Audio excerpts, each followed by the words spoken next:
There's a paradox at the heart of female desire that most men will never understand. The man who doesn't pursue is the man who gets pursued. The one who seems least interested becomes the one she can't stop thinking about. The one who never chases creates the most devoted followers. This isn't a glitch in female psychology, it's the core operating system. Most men move through the world from a place of need. They crave validation, they hunger for approval, they reach toward women like drowning men reaching for driftwood, and women can feel that desperate energy radiating from them in their over-eager texts, their constant availability, their willingness to abandon everything at the first sign of female attention. But the nonchalant man walks differently. He moves with the world, not against it. He doesn't orbit around women seeking scraps of affection. Instead, something strange happens. They begin orbiting him. Not because he manipulates them, not because he plays calculated games, but because his lack of over-interest isn't performance. It's the natural overflow of a man who already feels complete. His sense of self isn't tethered to whether or not she desires him. He was whole before she arrived. He'll remain whole if she leaves. And that internal abundance creates a gravitational field that women find almost impossible to resist. Her mind begins asking questions she can't silence. Why isn't he trying to impress me? Why doesn't he need me like other men do? Why am I the one thinking about this? That confusion is the first spark of obsession, and it only intensifies from there. What I'm about to reveal are the 10 psychological triggers that make women fall in love with nonchalant men, the ones who don't show interest in the relationship the way she expects. These aren't tactics or techniques. They're the natural consequences of a particular kind of masculine presence that most men never develop. Let's descend into the psychology of why the man who doesn't chase becomes the man she can't escape. She falls in love with the mystery she can't solve. Women are biologically wired to pursue the unknown. The man who reveals everything in the first conversation, who pours out his soul hoping for connection, who offers his complete emotional blueprint before she's earned it, he leaves nothing for her to discover. And without discovery, there's no investment. But the nonchalant man is the greatest mystery of all. His detachment isn't coldness, it's power wrapped in restraint. He doesn't ramble to fill silence, he doesn't overshare to create artificial intimacy. His words are calculated, deliberate, rare. When he speaks, it means something precisely because he doesn't speak constantly. She finds herself wanting to hear more, wanting to understand what moves behind those guarded eyes, wanting to crack the code of a man who seems completely comfortable with holding. And in that tight grip of emotional scarcity, something shifts. She becomes addicted not to what he says, but to what he refuses to reveal. The spaces between his words become more compelling than other men's confessions. That's the first hook, the mystery that never fully resolves. She falls in love with his emotional invincibility. Every woman has tested men with silence, with mood swings, with strategic withdrawal designed to measure his reaction. She watches to see if he'll chase when she pulls away, if he'll crumble when she creates distance, if he'll flood her with reassurance the moment she shows displeasure. Most men fail these tests immediately. She withdraws and he panics. She goes quiet and he double texts. She creates space and he rushes to fill it with desperate reassurance. And in that moment of collapse, something dies in her perception of him. Not consciously, deeper than that, in the part of her mind that's evaluating whether this man can be relied upon when life becomes genuinely difficult. But the nonchalant man doesn't flinch. She pulls back and he lets her go. Not with anger, not with wounded silence, just with the quiet understanding that her emotions are hers to manage, not his to solve. That lack of reaction isn't apathy, it's mastery. And in the space his non-reaction creates, she begins projecting onto him all the emotional depth she longs for. He becomes the blank canvas for her fantasies, not because he feeds her illusions, but because he refuses to destroy them. She falls in love with stillness that holds power. When a man doesn't need to talk just to fill silence, that silence speaks volumes. Women feel the difference between empty quietness and calm, grounded presence. One makes them uncomfortable, the other makes them feel strangely safe. The nonchalant man's stillness isn't absence, it's depth. It's the calm lake instead of the stormy sea. It's the mountain that doesn't move when the wind howls against it, while most men crumble under pressure, reacting to her tone, her tests, her passive-aggressive jabs. He simply doesn't engage. He listens, he observes, but he doesn't get pulled into the whirlpool of her emotional state. And that contrast triggers something primal in her feminine psychology. She doesn't want a man who competes with her emotions. She wants a man who can contain them, not by dominating her, by remaining rooted in himself no matter what storm she brings. That stability, that groundedness, that's the safety she never knew she was looking for. She may not have words for what she feels in his presence, but her nervous system recognizes it immediately. Here is a man who won't be moved. This next reason explains why the more unavailable he seems, the more valuable he becomes in her eyes. She falls in love with scarcity she can't manufacture. Scarcity breeds value. It's one of the oldest principles of human psychology, and the nonchalant man embodies it without even trying. He's not scrolling through her social media, liking every photo she posts. He's not watching her story the moment it appears. He's not positioning himself in her digital periphery hoping for a crumb of acknowledgement. He simply lives, works, trains, builds, and in doing so, he creates a vacuum, a space where she feels his absence with startling intensity. What is he doing right now? Who is he with? Why hasn't he reached out? Those questions aren't just thoughts, they become emotional anchors. They keep her mind returning to him again and again, wondering, fantasizing, filling the empty space with her imagination. The cruel irony is this: she felt it all on her own. He didn't try to make her feel anything. He just existed outside her gravitational pull, and that distance became more magnetic than any pursuit could ever be. She falls in love with the contrast he creates. The nonchalant man isn't reckless, he's precise. He understands something that most men never grasp, that attraction lives in contrast, not consistency. One deep look after hours of silence, one genuine compliment after a week of playful distance, one night of real closeness after days of seeming unavailable. That contrast creates intensity that constant attention never could. Women don't remember consistency, they remember moments. And the nonchalant man creates unforgettable moments precisely because he doesn't flood her with continuous validation.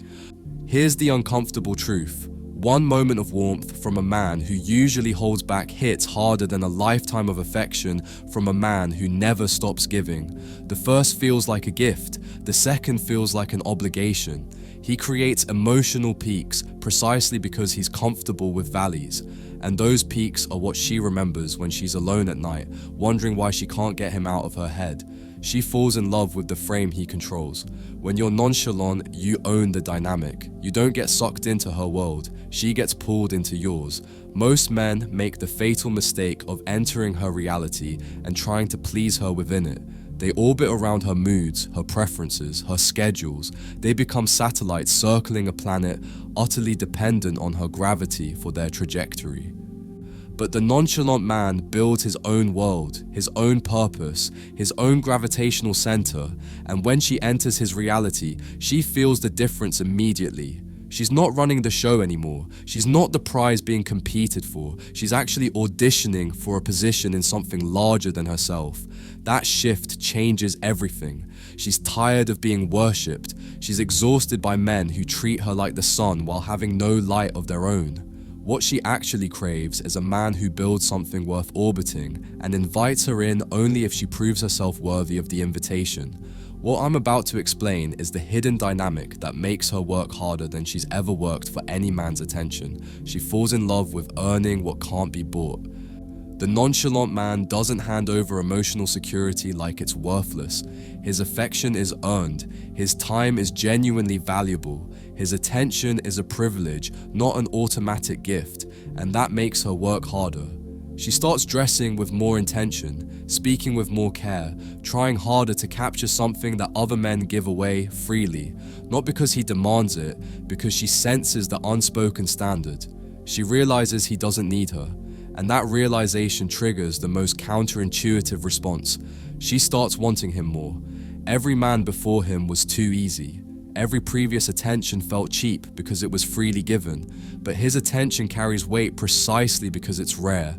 When he gives her a moment of genuine focus, it means something. When he chooses to spend time with her, it feels like a victory.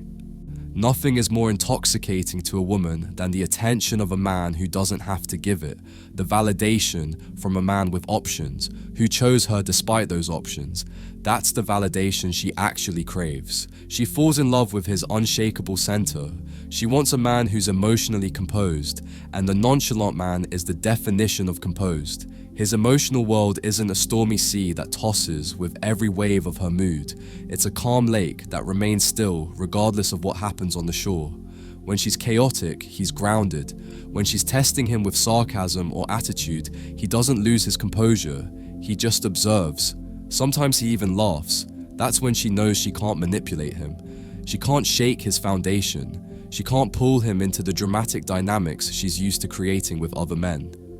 And paradoxically, that immovability is what makes her feel safest. Women live in emotional storms constantly, within their own minds, within social dynamics, within the chaos of modern life. What they secretly crave isn't more chaos, it's masculine calm, the anchor that doesn't move when the waters get rough. The nonchalant man becomes that anchor, and once she experiences what it feels like to be around someone so emotionally stable, she compares every man to him. None of them measure up, because none of them give her that rare experience of feeling contained without being controlled. These final reasons reveal why he becomes literally unforgettable, and why she keeps coming back even when she walks away. She falls in love with the challenge he represents. Most men fall too easily. They give her everything she asks for, adjusting their opinions, changing their priorities, reshaping their personality just to keep her happy. But the nonchalant man doesn't bend to her expectations. He's not rude or dismissive. He simply doesn't compromise who he is to gain favor. He remains grounded in his own reality, his own values, his own direction. And whether she admits it or not, that makes him thrilling. He becomes something to figure out, someone to win over, a puzzle that she can't quite solve no matter how much she analyzes his silences. Women don't want easy. They want to feel like they have earned something, and when they finally do earn his attention, when they break through his quiet exterior to something real, they guard it fiercely. Because nothing makes her fall harder than a man who doesn't need her but still chooses her anyway. She falls in love with freedom he doesn't restrict. This is the hidden layer most men never understand. While the clingy man smothers her with love that feels like a leash, the nonchalant man gives her emotional freedom. He's not checking her phone. He's not interrogating her about her past. He's not obsessing over where she is or who she's with. That emotional spaciousness lets her breathe in ways she didn't know she needed. And in that freedom, something ironic happens. She chooses him even more. Because he doesn't try to possess her, she finds herself wanting to belong to him. Not from fear, from genuine choice. Nothing is more powerful than a woman who surrenders to a man who never demanded it. She commits because she wants to, not because he manipulated or pressured. And that kind of commitment runs deeper than anything forced could ever reach. She falls in love with the world he's already built. The nonchalant man doesn't wait for a woman to complete his existence. He already has purpose, discipline, direction, friends, fitness, passion. His life is already in motion, already full, already meaningful. She becomes a cherry on top, not the entire cake. And that distinction shifts everything. She doesn't feel like his savior. She feels like his addition. Instead of bearing the weight of being his whole world, she gets to join something already moving, something exciting, something bigger than the desperate need that most men radiate. The clingy man sacrifices his hobbies, skips his goals, delays his mission just to spend more time with her. And while that sounds romantic on the surface, it screams dependence to her subconscious. But the nonchalant man's world keeps turning regardless of her presence. She feels lucky just to be part of the ride. And that feeling of having to qualify for a position rather than being handed the starring role, that's what creates lasting investment. This final truth explains why he stays in her mind long after other men have faded into forgettable background noise. She falls in love with the man who doesn't need her to feel complete. This is the synthesis of everything. He could walk away at any moment. He's not desperate, he's not afraid of solitude. His life would continue without her, fulfilled, focused, and free. He was whole before she entered, and he'll remain whole if she exits. And paradoxically, that's exactly what makes her cling. There's something intoxicating about a man who chooses you without needing you, who wants you without depending on you, who can love without losing himself in the process. It's rare. It's powerful. It flips the entire dynamic. She's not in control of his emotions. She can't destabilize his peace by withdrawing attention. She can't manipulate his behavior through strategic coldness. He remains himself regardless of what game she attempts. And that energy, the energy of a man who walks in purpose, remains emotionally centered, and gives love without attachment to outcome, that's the exact frequency that female attraction operates on. Not because he said the perfect thing, not because he performed the right romantic gestures, but because his presence communicated something that words could never capture. He showed her what a complete man looks like, a man who doesn't need external validation to feel his own worth, a man whose stillness speaks louder than other men's declarations, a man who creates obsession not by chasing, but by standing so firmly in his own reality that she can't help but gravitate toward him. She may walk away at times, she may test him with distance, she may even convince herself that she wants something else, but she always comes back. Because once a woman experiences what it feels like to be around a man who doesn't need her, who chooses her anyway, who offers love without desperation, who remains unshakable when she expects him to crumble, she can never forget him. Every man after him feels too eager, too available, too obvious. They chase in ways that remind her of all the men she never wanted. And in that comparison, he stands apart. The nonchalant man doesn't try to be remembered. He simply exists in such a way that forgetting him becomes impossible. Not because of what he said, because his presence was louder than any words could ever be.